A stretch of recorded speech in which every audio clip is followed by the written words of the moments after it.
안녕하세요 여러분. 저는 하와이 여행 가이드북 오마이 하와이와 하와이 여행 에세이 알로하 파라다이스를 쓴 여행작가 박성혜라고 합니다. 반갑습니다.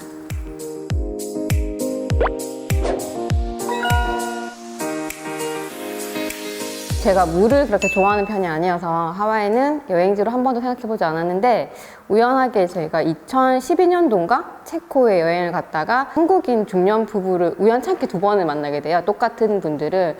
그분들이랑 이야기를 나누던 중에 그분들이 꼭 살면서 한 번은 가야 하는 곳이 하와이라고 추천해 주셔가지고 마침 또 그 다음에 여행지가 결정된 상태가 아니어서 가봤다가 그렇게 사랑에 빠지게 된 것 같습니다. 제가 최근에 다녀온 게 올해 2월에 다녀온 게 마지막이고요. 그게 14번째 다녀왔던 것 같습니다. 그 질문을 되게 많이 듣는데요. 제가 생각했을 때 제일 첫 번째 이유가 날씨인 것 같아요. 인간이 누릴 수 있는 최적의 날씨가 하와이에는 다 있다고 생각하거든요. 저는 그 중에서도 바람이 제일 좋은 것 같습니다. 하와이는 전체적으로 아열대 기후이기 때문에 바람이 굉장히 좋습니다. 그리고 평균 기온이 24도, 평균 습도가 66%인데요. 습도가 66%지만 무역품이 1년 내내 계속 불어오기 때문에 사람이 느끼는 온도와 습도가 최적의 환경입니다. 그래서 기관지 안 좋으신 분들은 겨울철 12월, 1, 2월에 굉장히 많이 가시고요. 제가 추천하는 가장 적기는 그래도 하와이 하면 여름이라고 생각하기 때문에 8월, 9월 이렇게 추천드리고 있습니다. 혹시 여행을 가는 데 있어서 요일이 중요하지 않으신 분들은 한국에서 하와이 갈 때는 목요일이 가장 저렴한 편이고요. 돌아올 때는 일요일이 가장 저렴한 편입니다. 혹시 나는 휴가가 딱 정해져 있거나 목요일, 일요일 안 돼라고 하시는 분들은 항공사에서 진행하는 프로모션 기간들이 있으니까요. 그런 기간에 티켓을 예약하는 방법을 좀 참고하시면 좋겠습니다. 하와이는 여러분이 잘 아시는 것처럼 하나의 섬이 아니라 많은 섬으로, 크고 작은 많은 섬으로 이루어져 있고요. 중에서 저희가 하와이라고 부르는 섬은 모두 8곳입니다. 8곳 중에 여행이 가능한 곳은 6곳에 불과한데요. 모두들 잘 아시는 호놀룰루 국제공항이 있는 오아후가 첫 번째고요. 두 번째는 마우이, 세 번째 빅아일랜드, 네 번째 카우아이, 다섯 번째 몰로카이와 라나이가 있습니다. 오아후 같은 경우에는 자연, 쇼핑, 액티비티 모든 것을 다 누릴 수 있는 큰 도시라고 생각하시면 되고요. 마우이는 나는 좀 유럽 분위기를 느끼면서 휴양을 취하고 싶어 라고 하시는 분들은 마우이, 그 다음에 별, 화산, 자연에 관심이 많다면 빅아일랜드를 추천드리고요. 자연적인 원시림, 손대지 않은 깨끗함 같은 자연을 원하신다면 카우아이에 가시면 좋을 것 같습니다. 또 몰로카이는 고대 원주민들을 만날 수 있는 유일한 곳이고요. 라나이는 프라이빗한 휴식을 취하고 싶은 분들이 가시면 좋은 곳입니다. 제가 처음에 하와이를 간다고 했을 때 주변 분들이 왜 오아후만 가냐, 이웃섬이 얼마나 예쁘고 좋은데 이웃섬을 꼭 가야 된다 해서 그러면 한 마우이 2박, 오아후 4박 정도면 충분하겠지? 하고 갔는데 그건 정말 제가 땅을 치고 후회하는 짓이라는 걸 다녀와서 깨달았습니다. 도착하고 렌터카 픽업을 하고 호텔에 갔더니 벌써 4시더라고요. 그러면 딱히 할 수 있는 게 일몰 보는 것밖에 없죠. 그래서 일몰을 보고 그 다음날 아침에 할레아칼라라고 하는 국립공원에 일출을 보러 갔는데 그 일출을 보러 가기 위해서는 새벽 3, 4시에 일어나서 움직여야 되는 스케줄이었어요. 근데 이미 시차 적응이 안 돼 있고 몸은 피곤한데 그거를 보러 가는 게 사실 쉽지 않았거든요. 그래서 그 두 번째 날 저희 신랑이랑 도대체 우리는 뭘 하고 온 거지? 라고 좀 후회를 많이 했거든요. 그래서 이웃섬에 가시는 분들은 꼭 최소 숙박 일수를 좀 미리 생각을 하시고 가셨으면 좋겠습니다. 저는 제가 경험이 있어서 그런지 절대 이웃섬 2박은 추천드리고 싶지 않고요.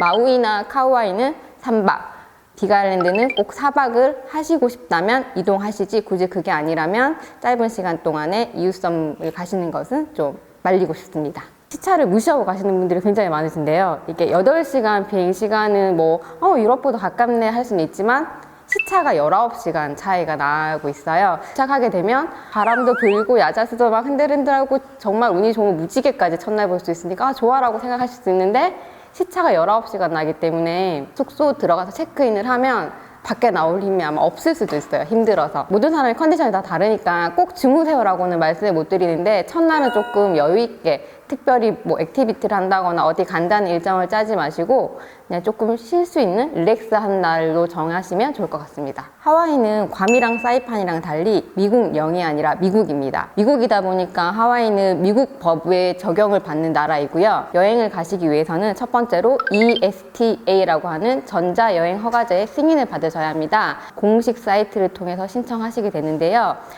많은 분들이 실수하시는 것 중에 하나가 공식 사이트라고 알고 들어가서 결제를 했는데 99불이 나왔어 라고 하시는 분들이 종종 계세요. 99불은 그 신청 대행 사이트이기 때문에 추가 수수료가 조금 더 있는 것이고요. 공식 사이트의 가격은 14불이니까 결제를 하실 때 이 점을 좀 알고 계시면 내가 정확한 사이트에서 했구나 라고 좀 아실 수 있으실 겁니다. 두 번째가 여자분들 중에 고데기나 드라이기를 챙겨 가시는 분들이 계세요. 미국은 한국이랑 달리 110V를 사용하고 있기 때문에 어댑터 이용해서 쓰면 되겠지라고 생각하시는데 드라이기나 고데기 가져가시는 분들은 꼭 소형 변압기를 챙겨 가셔야 합니다. 이게 전압이 잘 안 맞다 보니까 기계가 고장이 난다거나 불이 나는 경우가 정말 가끔 있기 때문에 꼭 소형 변압기를 챙겨 가시는 것을 추천드리고 있습니다. 감기약, 두통약, 해열제 같은 것들은 쉽게 마트에서 구매가 가능하지만 여성분들 피임약이나 고산병약, 렌즈 같은 경우에는 의사의 처방전이 있어야지만 구매할 수 있는 약이기 때문에 꼭 이 세 가지들을 한국에서 미리 준비해서 가시는 게 좋고요. 감기약 중에는 각성제가 들어있는 성분의 약들이 있기 때문에 그 각성제 같은 부분은 꼭 신분증 확인을 하고 있으니까 신분증은 꼭 챙겨 가시는 게 좋습니다. 렌터카 이용하시는 분들 중에 미리 다녀오신 분들이 나 렌터카 받으러 갔는데 전혀 국제면허증 확인하지 않았어. 그러니까 그냥 가도 돼 라고 말씀하시는 분들이 굉장히 많으신데요. 사실 렌터카를 픽업할 때 사무실에서 꼭 확인하라고 하는 그런 지침이 있어도 잘 무시하고 하시는 분들이 많으신데 다만 주행 중에 꼭 필요한 서류가 신분증, 국내 면허증, 국제 면허증입니다. 그러니까 운전하시고 렌터카 여행하실 분들은 꼭 국제 면허증 발급 받으셔서 가시길 바라겠습니다. 만약 여행이 5하울을 계획하고 계신다면 버스나 트롤리 같은 대중교통으로도 어느 정도 커버는 할 수 있습니다. 하지만 여행을 할 수 있는 곳들이 조금 제한적이기 때문에 이런 점이 괜찮다 하시면 버스와 트롤리로 이용하시는 것도 괜찮지만 좀 가급적이면 렌터카 이용을 좀 추천드리는 편이고요. 렌터카를 이용하게 되면 아무래도 기동력이 붙기 때문에 내가 원하는 곳들을 좀 더 많게 다양하게 즐길 수 있어서 렌터카를 이용하는 것을 추천을 드리는 편이고요. 특히 이웃성 가시는 분들은 대중교통으로 절대 여행을 할 수 없는 곳이니까 꼭 렌터카를 이용하셔야 합니다. 오아우 같은 경우에는 일방 통행길이 굉장히 많아서 내 마음대로 가셨다가는 큰 사고가 나실 수 있으니까 꼭 내비게이션 안내에 따라서 움직이는 게 좋고요. 미국에 가서 운전하시면 스탑 사인이 있는 곳은 반드시 정차하셔야 됩니다. 사람이 지나가지 않던 차가 다니던 안 다니던 꼭 3초간 머무르셔야 되고요. 특히 스쿨버스, 노란색 스쿨버스를 조심하셔야 되는데 하와이에서는 꼭 스쿨버스가 있으면 그 뒤에 정차를 하고 스쿨버스에서 학생들이 다 하차를 할 때까지 기다리고 스쿨버스가 움직일 때 그때 같이 움직이셔야지 나 급하니까 빨리 갈래 라고 가시면 벌금 나올 수 있습니다. 항공권이 이래저래 행사를 많이 하다 보면 싸게는 60만 원대부터 예약을 할 수 있어서 하와이 되게 저렴한 곳인가 보다 라고 생각하고 가시는 분들이 많으신데요. 그런 생각을 가지고 가시면 좀 가서 후회를 좀 많이 하실 거예요. 가장 쉽게 예를 들자면 육개장 컵라면이 2에서 3불 정도? 그냥 푸드트럭에서 한 끼 간단하게 먹을 수 있는 음식들이 11불, 12불 정도부터 시작하고요. 푸드트럭이 좋은 거는 음식값 외에 팁이 필수가 아니기 때문에 팁을 낼 필요가 없고요. 다만 난 푸드트럭 좀 질렸어, 식당에 가야 되겠어 라고 하시는 분들은 식당 음식값에 팁이 가장 저렴한 게 15%부터고요. 좀 좋은 식당, 파인다이닝 같은 곳들은 적게는 18%부터 팁이 책정되고 있으니까 음식값의 18%면 저렴한 비용은 아니거든요. 그런 것들 조금 생각하셔서 식당 선정하시는 게 좋고요. 호텔들이 하와이는 벌써 1950년, 60년대부터 휴양지였던 곳이다 보니까 호텔들 좀 연식도 오래됐고 분위기들도 우리가 원하는 이렇게 블링블링하는 그런 것들이 아니어서 괌이나 동남아 쪽 생각하신다면 좀 많이 실망하실 텐데요. 숙소가 오아우 같은 경우에는 와이키키랑 코올리나라는 지역에 밀집이 되어 있다 보니까 당연하게 여행자들을 위한 그 편의시설이나 뭐 술집, 음식집들도 다 와이키키와 코올리나 쪽에 밀집되어 있는 경향이 있습니다. 편할 수는 있지만 여러분들이 숙소를 정하실 때 꼭 아셔야 되는 게 하와이에 있는 모든 숙소에는 룸레이트 이외에 리조트비와 파킹비가 추가된다는 사실입니다. 자연 비치를 갈 건데 내가 리조트비를 왜 내야 해? 상관없이 필수입니다. 1박당 적게는 25불부터 시작하고요. 파킹비도 뭐 이게 내가 직접 주차하는 셀프냐 아니면 직원이 해주는 발렛이냐에 따라서 조금 차이는 있겠지만 15불, 20불부터 추가가 됩니다. 리조트비랑 파킹비만 붙으면 괜찮은데 거기 또 주세가 4.7%가 또 붙게 됩니다. 그러면 여러분이 생각하시는 룸렛 위에 아마 모르긴 몰라도 15만 원에서 20만 원 정도 더 추가되는 경우가 있으니까 숙소를 예약하실 때 내가 예약한 숙소의 리조트비는 얼마며 이 리조트비로 내가 누릴 수 있는 것들이 어떤 것이 있으며 또 혹시 주차료가 너무 비싸다 하면 내 숙소 근처에는 공용 주차장이 어디에 있는지 미리 확인하시고 좀 예약을 하시는 게 조금이라도 돈을 아껴서 갈 수 있는 방법 중 하나입니다. 에어비앤비 같은 경우에는 뭐 리조트비는 붙지 않고요. 다만 하와이가 재작년부터 에어비앤비 법이 좀 강화되고 있어서 여러분들이 에어비앤비를 이용하실 때는 꼭 그 숙소가 주에 세금을 합법적으로 납부하고 있는 곳인지 확인을 하셔야 됩니다. 코올리나 위쪽 서쪽 지역에 숙소를 구했다고 이 숙소 어떤가요? 하고 물어보시는 분들이 계세요. 저는 정말 비추하고요. 코올리나 위쪽 서쪽 지역은 원주민들이 많이 살고 있는 곳이어서 덩치도 조금 남다르신 분들이고 그쪽에 또 불법 체류자들이 많습니다. 노숙자들이 많은 동네여서 관광객이 갔을 때 안전 확보가 안 되는 곳이기 때문에 가능하면 와이키키, 코올리나 혹은 카일루아 지역에 숙소를 구하는 것을 좀 추천드리고 있습니다. 와이키키 도심을 지나다 보면 핸드폰을 하면서 걸어가시는 분들이 굉장히 많으세요.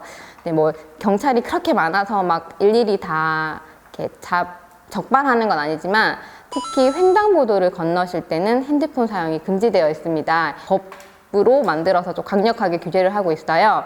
처음에 한두 번 정도 걸리면 뭐 15불, 20불 정도의 과태료가 나오지만 그게 계속 누적되다 보면 최대 99불까지 벌금을 낼 수가 있으니까 횡단보도 건너실 때는 조금 휴대폰 사용을 자제해 주시고요.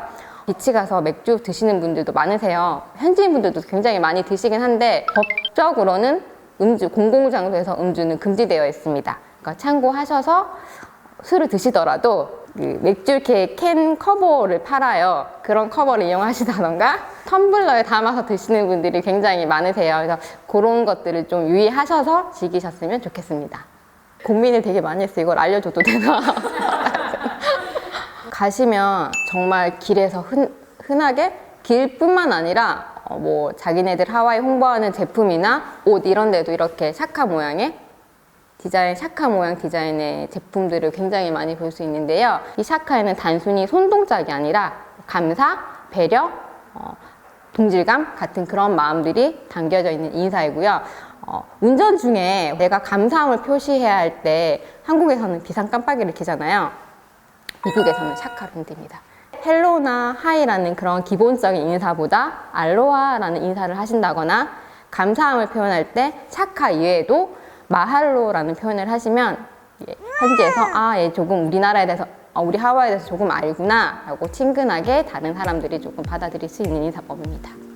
그냥 이 손동작 하나에 담긴 의미가 감사함을 넘어서 상대의 기분까지 좋게 하는 것 같아가지고 꼭 요거 알아두시면 좋으실 것 같습니다.